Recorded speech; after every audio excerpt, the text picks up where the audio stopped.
libro de Mateo, y vamos a leer del capítulo 25, del versículo 1 al versículo 13. Y dice: entonces el reino de los cielos será semejante a 10 vírgenes que, tomando sus lámparas, salieron a recibir al esposo. 5 de ellas eran prudentes y 5 insensatas.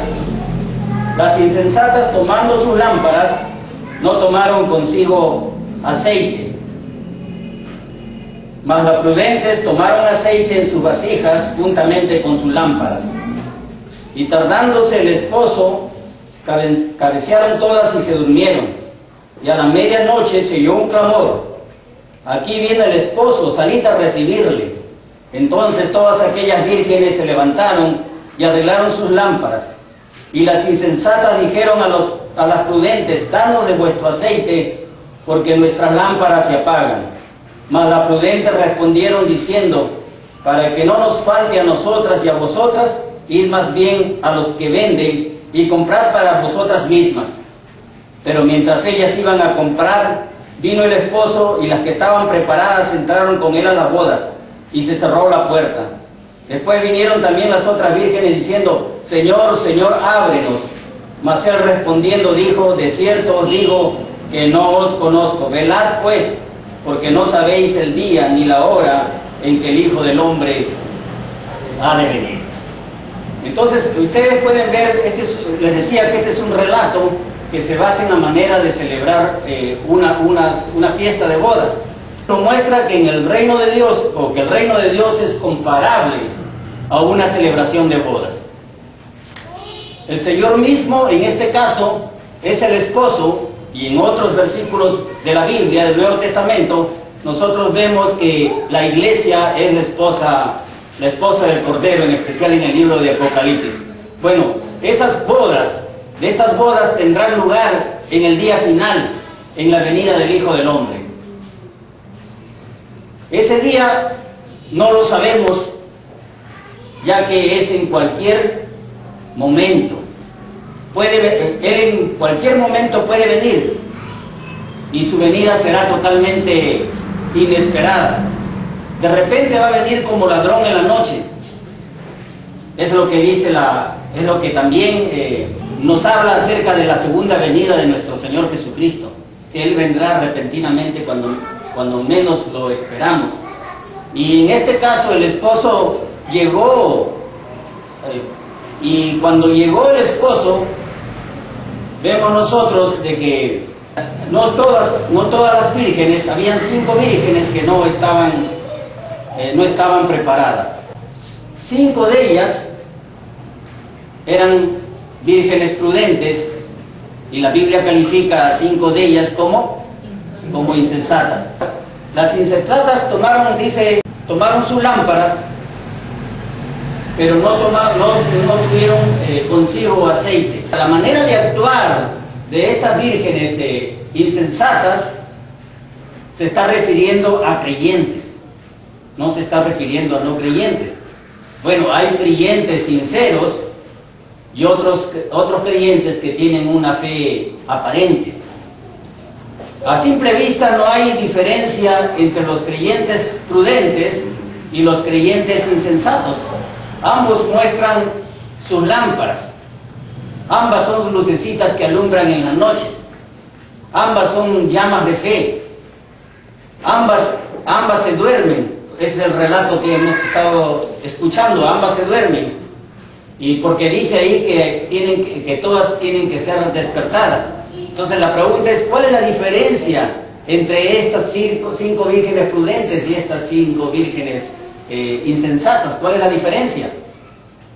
La diferencia es que 5 de ellas tenían reserva de aceite para sus lámparas y 5 no la tenían. Las lámparas eran hechas para este caso, para estas ocasiones de bodas. Las lámparas eran muy pequeñas, y por lo tanto tenían un pequeño depósito donde iba el aceite y la mecha para prender la lámpara, y además adicionalmente tenían un depósito de reserva para poder, en el caso que se acabara la que tenía la mecha, poder hacer uso de la reserva. Estas lamparitas eran normalmente hechas de arcilla, con una tapa. En este caso, las prudentes tienen reserva de aceite y las insensatas no tienen reserva de aceite. ¿Qué cosa es la reserva de aceite? ¿Qué es lo que representa la reserva de aceite? La reserva de aceite, lo que representa es la fe que lo espera todo del Señor. Escuchen bien, la reserva de aceite es la fe que lo espera todo en el Señor y nada de sí mismo. ¿Cuánto tenemos nosotros de esta reserva de aceite llamada fe?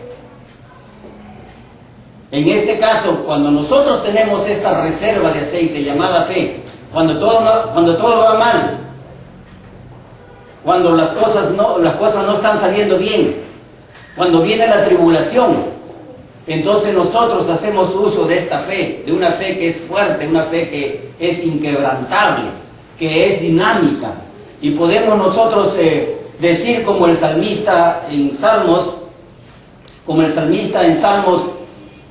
73:26, mi carne y mi corazón desfallecen, mas la roca de mi corazón y mi porción es Dios para siempre. Mi carne y mi corazón desfallecen, mas la roca de mi corazón y mi porción es Dios para siempre. Las jóvenes, en este caso prudentes, lo esperaban todo del Señor. Las insensatas esperaban en parte del Señor, pero en parte también de sus propias obras, o de sus propias buenas obras. Y esta manera de obrar tiene como consecuencia, en este caso, que la puerta se cierre y que el Señor diga, yo no os conozco. Pero hay una buena noticia. Todavía nosotros podemos ir a buscar nuestra reserva de aceite. Todavía nosotros podemos aumentar nuestra fe, tener confianza total en el Señor, que es la fuente inagotable de aceite. No seamos negligentes como estas vírgenes insensatas que no tuvieron ningún tipo de reserva de aceite. Quiero de alguna manera contarles por qué habla acerca de 10 vírgenes. En este relato da la impresión de que se estuviera casando con 10 esposas en este relato, pero no, entre los judíos el matrimonio afectaba a la familia entera, y el matrimonio acordaba el matrimonio cuando los futuros esposos eran muy niños, o cuando los contrayentes eran niños. Entonces, cuando estaba próximo, ya se acercaba la edad del matrimonio, se realizaba una ceremonia formal o llamado desposorio, o también llamada boda. No es la boda que nosotros conocemos. Nosotros conocemos bodas como el acto final de un matrimonio, pero en este caso era una ceremonia previa al matrimonio que se llamaba desposorio. Los padres del novio tenían que dar en favor de los padres de la novia un dote que consistía en una cantidad de dinero, y este era un contrato legal. Si la novia por alguna razón rompía el matrimonio o el matrimonio no se consumaba, entonces la novia no podía casarse mientras si previamente no haya habido todo un proceso de divorcio legal. Por supuesto, la devolución del dote también, ¿no? En este caso, la Biblia habla de que la infidelidad de alguno de los novios, o sea, antes todavía de llegar al matrimonio, o de los esposos en este caso, antes de llegar al matrimonio, era castigado duramente. Ustedes pueden ver eso en Deuteronomio 22:23 y también en Mateo 1:19, a tal punto de que eran hasta castigados con la muerte. En este previo compromiso llamado bodas, usualmente ocurría que los amigos del esposo iban a traer a la esposa, todavía no llegados al matrimonio, y a sus ayudantes, y entre ellos como parte de la ceremonia a las doncellas, posiblemente como sinónimo de pureza.